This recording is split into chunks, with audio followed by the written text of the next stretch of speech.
Ya, selamat pagi semuanya. Bagaimana kabar rekan-rekan sekalian? Semoga kita semua sehat-sehat selalu ya. Oke ya, pada kesempatan hari ini tanggal 29 Desember tahun 2023, ini waktunya liburan ya.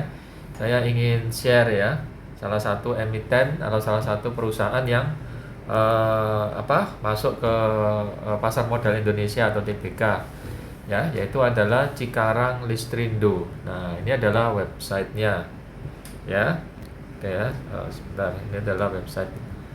Oke ya, jadi websitenya cukup menarik ya. Nah ini ya, Cikarang Listrindo Energy ya, 30 tahun ya. Jadi ini adalah perusahaan penyedia jasa listrik ya. Jadi ini perusahaan jasa ya, jasa penyedia listrik ya.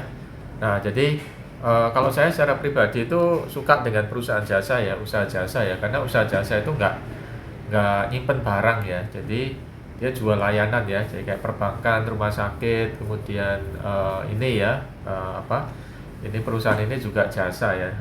Oke ya, oke. Nah, kita lihat dulu websitenya sebentar. Jadi visi kami adalah oke ya. Jadi websitenya saya lihat cukup menarik dengan berbagai macam warna ya. Jadi Listrindo menyediakan pasokan listrik yang stabil dan andal. Oke ya, sudah beroperasi selama 30 tahun ya. Kapasitasnya 1000 megawatt lebih ya. Kemudian 2.500 pelanggan lebih ya. Nah ini ya, bisa dilihat sendiri ya. Oke ya, ini kelamaan kalau saya lihat satu-satu, tapi secara sekilas ini cukup informatif ya. Jadi ininya apa? eh, Nah ini ya, cukup informatif, tempat-tempatnya transparan. Saya lihat di websitenya ya, semua mereka paparkan ya. Kemudian area operasinya juga ya. Oke ya. Oke. Jadi oke ya, pokoknya dari sini ya jelas sekali ya, kalau kita pengen tahu apapun di sini hampir semuanya dijelaskan. Kemudian pelanggannya adalah kawasan industri dan perseroan ya. Jadi ini yang saya tahu nih, dia juga melayani industri ya. Jadi industri-industri yang mereka layani ya. Oke ya. Nah, ini bisa dibaca sendiri. Ya, jadi industri-industrinya ada industri otomotif, elektronik, plastik dan sebagainya. Ya. Oke ya, emisi rendah, kemudian oke. Ya. Oke ya, dan juga hubungan dengan investor ini, PDF-PDF-nya mereka kasihkan juga dengan tampilan yang menarik ya. Nah, ini kita belum tahu ya kinerja keuangannya, tapi kita melihat gini itu rasanya suka gitu ya, karena enak untuk dibaca ya. Oke ya. Nah, ini Sustainable Future, saya pernah lihat juga secara sekilas, cukup menarik ya. Nah, dengan kode POWR ya, dengan kode POWR. Oh ya, sekali lagi ini bukan saran jual atau beli atau promosi, atau saya diminta oleh pihak tertentu untuk mempromosikan, bukan ya. Ini adalah pendapat atau opini saya pribadi dengan resiko saya pribadi. Kalau ada keuntungan ya kita nikmati sendiri. Namun ini adalah sharing secara spontan dan eh, sharing ya secara spontan ya, apa adanya dengan dari kondisi yang sekarang saya lihat ya, tanggal 29 Desember tahun 2023 ya. Jadi saya pun juga beli ya sahamnya POWR ya, udah setahun lebih kalau nggak salah ya. Dan selama ini juga baik-baik saja ya. Dan satu hal yang saya suka dari sahamnya POWR ini, dia bagi dividen itu setahun 2 kali ya, dengan rate yang cukup tinggi ya. Jadi selama 3 tahun terakhir itu bisa sampai 9% lebih ya. Oke ya, jadi bunga bank sekarang kan 6% ya, atau di bawah itu ya, ini bisa 9% ya. Jadi ya lumayan ya, cuman nggak tiap bulan tapi setahun 2 kali ya gitu. Wow. Oke, oke, kita langsung lihat ya. Ini banyak banget dan ya menarik sekali ya menurut saya ya, ini ya penjelasan dia di websitenya ini menarik sekali ya, gitu ya, dan jelas banget, transparan gitu ya sejauh ini ya semuanya. Oke ya, supaya nggak memperlambat waktu, saya langsung ajak masuk ke RTI ya. Oh ya, sebelumnya saya juga ingin lihat juga bagaimana profil dan wajah dari Dewan Komisaris dan direksinya ya. Kita lihat dulu. Nah, oke ya, jadi ini adalah profil perusahaan. Untuk videonya bisa dilihat sendiri. Ini maaf ya, ini internetnya lagi slow. Ya, jadi perusahaan beroperasi tahun 93, kemudian juga pembangkit listrik konvensional, PLTS dan sebagainya ya. Oke ya, ini sejarahnya mereka paparkan secara terperinci tahun 93, visi misi, kemudian layanan, kemudian accountability, reliability, kemudian ini adalah penampilan dari Dewan Komisarisnya ya. Itu ya. Itu jadi bisa dinilai sendiri, mereka cukup transparan, terang-terangan, terbuka ya, siapa yang menjalankan Dewan Komisaris dan juga siapa direksinya. Oke ya, jadi ada nama-nama asing juga dan sertifikat. Oke ya, jadi dari sini saya lihat kesannya adalah oke ya, bagus ya, nggak ada masalah dan kita suka dengan perusahaan yang juga nggak banyak drama ya, kita suka dengan perusahaan. Oke ya, sekarang kita masuk ke ini ya, kemana, ke RTI-nya ya, ke data-data keuangannya ya. Oke ya, jadi dalam listing board ya di main utama ya, jadi papan utama, kemudian masuk sektor infrastruktur, subsektor utilities, kemudian industrinya adalah listrik ya. Jadi bagaimana prospek listrik ke depannya, saya rasa juga ya sekarang kita tahu sendiri apa-apa semua pakai listrik ya. Jadi listrik ini mendominasi kehidupan kita ya. Oke ya, jadi mobil listrik, kemudian juga sekarang ini kan panas banget ya, ini Desember 2023 ini, jadi kita masuk ruangan ya pakai listrik, AC dan sebagainya, kemudian HP, laptop, semuanya pakai listrik semua ya. Jadi kehidupan kita pada saat ini tuh kayaknya nggak bisa lepas dari yang namanya listrik ya, gitu ya.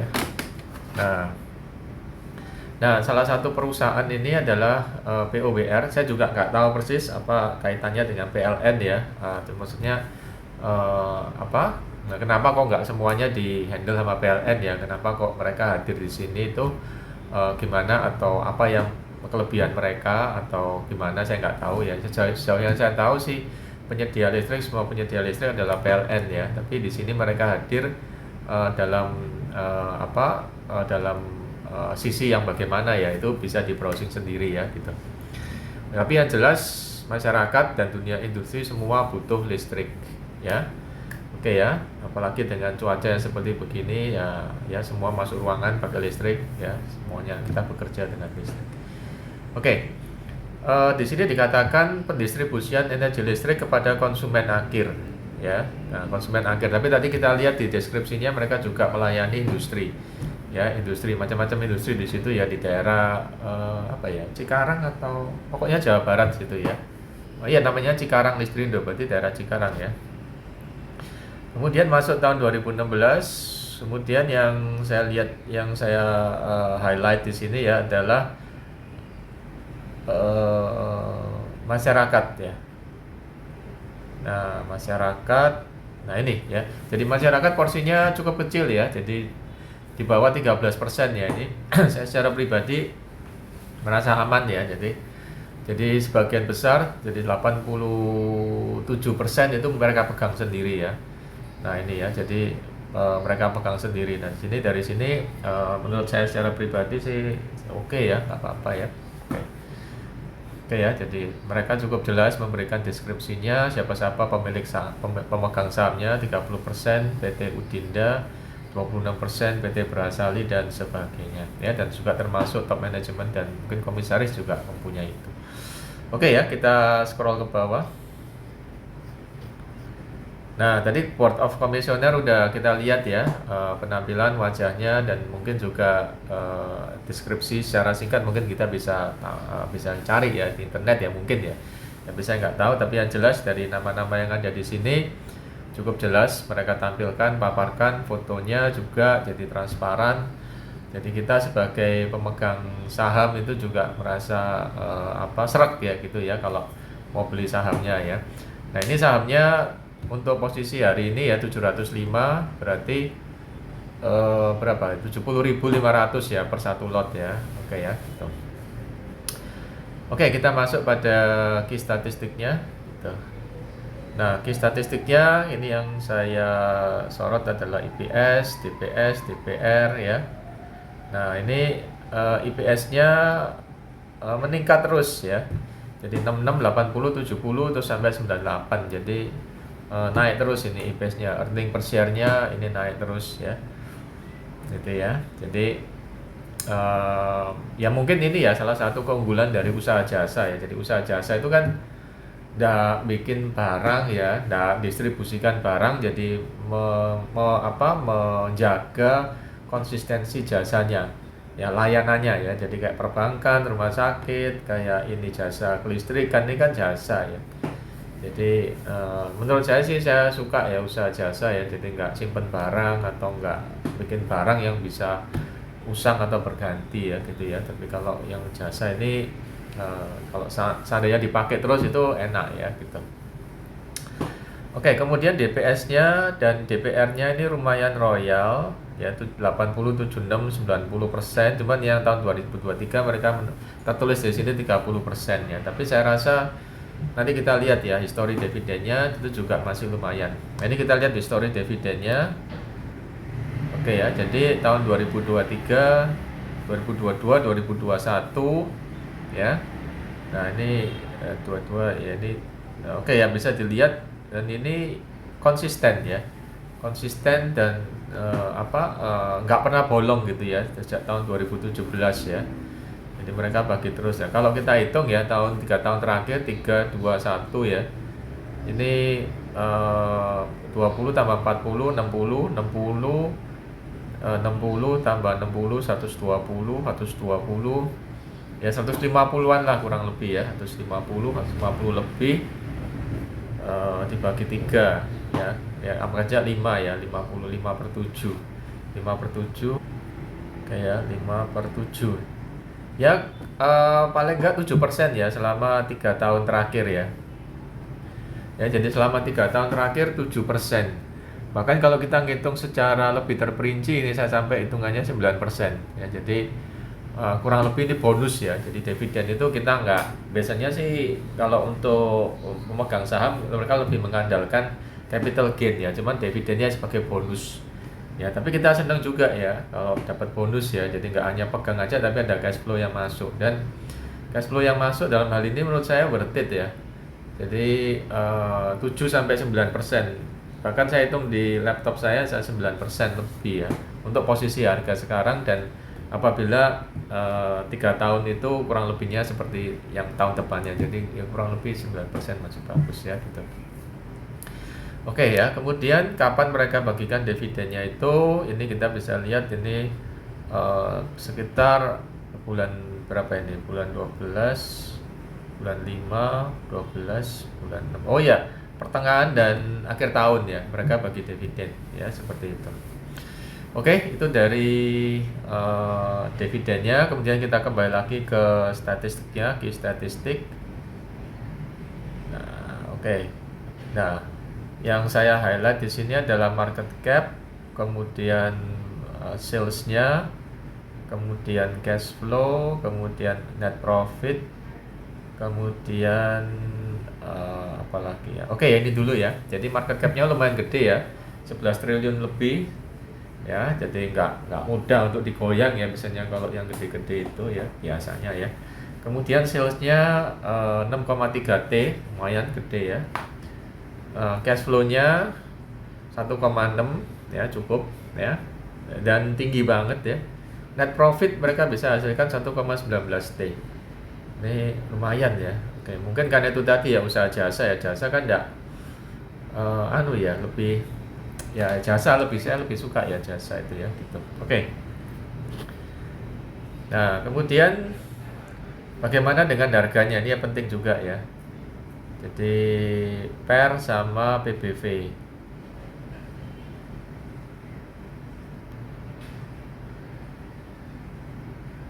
Nah, ini PR sama PBV-nya ini cukup bagus ya. Ini saya lihat kok hampir semuanya menurut saya pribadi ya masih oke-oke. Saya juga cari mana yang nggak oke ya. Oke ya. Nah, ini PR-nya masih oke, di bawah 10 ya. Oke ya. Jadi PBV-nya ini sudah agak naik ya. Nah, kapan hari lalu saya beli, mungkin tahun lalu masih sekitar ya nggak sampai 1 ya. Ini udah 1 ya. Gitu ya. Hari ini 1. Kemudian ROI-nya lumayan 14% ya, hampir 14%. DER-nya ini agak gede menurut saya ya, tapi masih di bawah 1 ya, masih di bawah 100% ya, jadi 83% ya, 83%. Kayaknya berapa waktu yang lalu nggak sampai ya 83% ya, 60% ya, ini hari ini 83% ya, nggak tahu kenapa ya, nanti bisa dilihat sendiri. Tapi yang lain-lain sih oke ya. Nah, ini oke. Ini ROI-nya ya oke lah, nggak apa-apa lah, bagus ya. Cuman DER-nya ini aja ya, DER-nya ini yang naik ya, nggak tahu kenapa. Tapi masih dalam batas wajar ya, normal ya, masih oke ya gitu. Memang kalau perusahaan-perusahaan kalau yang pengen ekspansi atau pengen berkembang memang harus nambah utang ya. Tapi saya secara pribadi tidak begitu suka ya DER yang tinggi ya. Ya, tapi ini masih belum melampaui 1 ya gitu. Oke, kita masuk ke bagian berikutnya, profile, kemudian berita-berita. Sejauh ini saya belum baca berita-berita atau drama-drama yang gimana-gimana ya, tapi ya kita berharap manajemen dan direksinya kerjanya standar, baik, bagus ya. Oke ya, dengan akal sehat dan dengan integritas dan profesional ya, sehingga kita boleh merasa aman memegang sahamnya gitu ya. Kemudian income statement, net profit margin ini oke. Kemudian equity-nya, nah ini equity-nya saya juga suka ya, lumayan stabil dan cenderung naik meskipun tipis ya, gitu ya. Jadi equity-nya ini yang warna hijau tua ya, ini equity yang warna hijau muda. Nah, hijau muda ini cenderung naik dikit. Jadi itu salah satu indikator perusahaan yang sehat itu ya, equity-nya itu, modalnya itu cenderung naik. Ya paling nggak stabil lah. Ini bagus ya, naik meskipun kecil ya, bagus ya. Sekali lagi ini bukan saran jual atau beli, ini adalah komentar pendapat pribadi saya tentang angka-angka yang tampil pada RTI Bisnis terhadap emiten POWR ya. Oke ya, jadi kita melihat dan melihat ke depannya, prospek ke depan, dan di sini saya juga punya barangnya ya. Jadi kalau saya nggak punya barangnya, saya nggak bisa ngomong ya, tapi saya karena punya dan merasakan ada positifnya, maka saya siarkan gitu ya. Gitu. Oke, kemudian untuk ini saya siarkan dulu sebentar ya. Nah ini bisa dilihat sendiri jual beli saya untuk POWR dari awal tahun ya. Ini listnya hanya sampai awal tahun, jadi tahun sebelumnya nggak bisa ya. Ini nggak mungkin sell semua kalau nggak buy kan. Jadi sebelumnya itu harganya 600-an ya. Tahun lalu itu 600-an, ini hampir 700, ini sekarang udah 710, 705 gitu ya. Jadi ini ya, jadi selama saya sell ini ya puji Tuhan nggak pernah rugi ya. Ya profit, tapi nggak profit sampai beggar ya, tapi floating profit atau profit baru saya jual ya. Ya sebenarnya sih nggak perlu saya jual ya, saya bisa keep terus juga, dia akan naik mestinya ya. Tapi ya karena waktu itu sering buka, jadi akhirnya ya pingin jual gitu ya. Oke, jadi posisi sekarang saya punya cuma sedikit ya, sedikit sekali ya gitu ya, terus mulai beli lagi gitu ya. Jadi ini sejauh ini capital gain saya dapat ya, dan dividen saya dapat sejauh ini ya. Mungkin kalau saya sabar, saya biarin atau mungkin lebih banyak lagi hasilnya ya gitu ya. Oke, mungkin ya. Oke, tapi ini bukan saran jual atau beli, ini hanya pendapat pribadi dan sharing pribadi ya gitu. Oke, kemudian kita ke hal yang paling penting, yaitu ini masalah harga ya. Jadi kalau kita lihat dari PBV-nya masih 1 dan harga yang sekarang ini masih pada posisi yang belum terlalu tinggi. Tapi hari ini saya rasa naik ya, hari ini naik ya. Coba kita lihat hari ini kalau saya naik tuh. Ya kan, jadi seminggu ini dia lagi naik ya. Mungkin kalau teman-teman mau sabar dikit mungkin bisa dapat harga di bawah 700 ya. Apalagi kalau belinya agak banyak, ini agak naik ya. Ya ini kan, jadi sama 1 minggu ini dia naik ya. Nah, mungkin kalau sabar, meskipun juga itu kalau belinya banyak, tapi kalau belinya dikit saya rasa mungkin tidak apa-apa ya, selisih-selisih dikit ya, seperti itu ya. Tapi relatif tidak tinggi ya. Ya, jadi menurut saya pribadi dengan PER sekian, PBV sekian, market cap sekian, dan prospek bisnis listrik, jasa listrik masih oke, manajemen juga saya lihat cukup oke, direksi, kemudian juga nggak ada berita-berita yang gimana, prospek listrik, jasa listrik masih akan terus dibutuhkan dalam tahun depan ya, gitu ya, dan mungkin masih dalam jangka panjang, apalagi sekarang pakai mobil listrik juga, jadi kedepannya bisa jadi kita ngecharge di rumah gitu ya, butuh energi yang gede gitu ya. Nah saya rasa untuk saat ini saya masih keep saham perusahaan ini, tapi sekali lagi ini bukan saran jual atau beli ya, ini semuanya tergantung dari dari teman-teman sekalian. Oke, itu aja yang saya sampaikan sejauh yang saya tahu dari terhadap POWR ini. Jika ada kurang lebihnya mohon maaf dan bisa di komen seandainya ada yang kurang tepat ya. Karena ini perspektif pribadi spontan juga untuk hari ini 29 Desember jam 11.34 terhadap POWR. Semoga bermanfaat. Jika bermanfaat tolonglah bisa di like dan subscribe dan share. Sampai ketemu di kesempatan berikutnya dan salam sehat selalu ya.